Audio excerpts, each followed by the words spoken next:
তো দর্শকবৃন্দ, আজকের এই ভিডিওতে জানতে পারবেন আপনার জেলার ২০০২ সালের ভোটার তালিকা আপনি কোথা থেকে পাবেন এবং কিভাবে সেটি ডাউনলোড করে মোবাইলে সেভ করে রাখতে পারবেন। আপনার বুথের নির্দিষ্ট ভোটার তালিকা খুঁজে পাওয়া এবং সঠিকভাবে সংরক্ষণ করার সম্পূর্ণ প্রক্রিয়াটাই ধাপে ধাপে আমরা আপনাকে দেখাবো। অনুরোধ করব ভিডিওটি শুরু থেকে শেষ পর্যন্ত দেখবেন।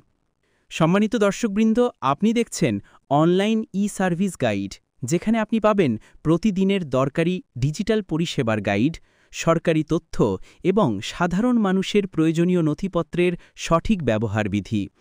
চলুন এবার মূল প্রসঙ্গে আসা যাক। ২০০২ সালের ভোটার তালিকা ডাউনলোড করতে গেলে প্রথমে গুগলে যেতে হবে।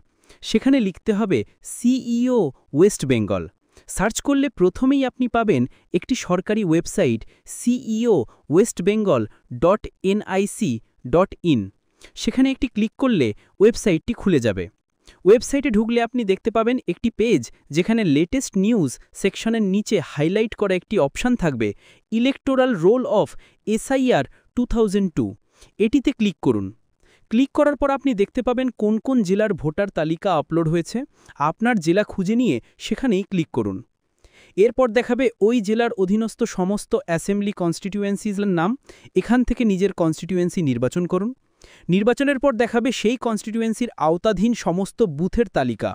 আপনি নিজের বুথের নাম খুঁজে নিন। নামের পাশে আপনি দেখতে পাবেন একটি অপশান ফাইনাল রোল। সেই ফাইনাল রোল অপশানে ক্লিক করলে আপনাকে ক্যাপচা কোড ফিল করতে বলা হবে। আপনি ক্যাপচা কোড লিখে দিয়ে সাবমিট বাটনে ক্লিক করে দিলেই আপনার কাঙ্ক্ষিত ভোটার তালিকাটি ওপেন হয়ে যাবে। একটু নিচের দিকে গেলে আপনি দেখতে পাবেন ভোটারদের নাম, তাদের বাবা বা স্বামীর নাম এবং ভোটার আইডি নম্বর। ফাইলটি মোবাইলে সেভ করার জন্য 3 ডটে ক্লিক করতে হবে। এখানে ক্লিক করলে ডাউনলোড অ্যারো চিহ্ন দেখতে পাবেন এবং অ্যারো চিহ্নয় ক্লিক করলেই আপনার ভোটার তালিকাটি PDF আকারে মোবাইলের ডাউনলোড ফোল্ডারে সেভ হয়ে যাবে। এখানে ওপেনে ক্লিক করে PDFটি দেখতে পাবেন এবং পরবর্তীতে সেটিকে ব্যবহার করতে পারবেন। তো এই ছিল আজকের ছোট অথচ অত্যন্ত গুরুত্বপূর্ণ ভিডিও আপনার জন্য।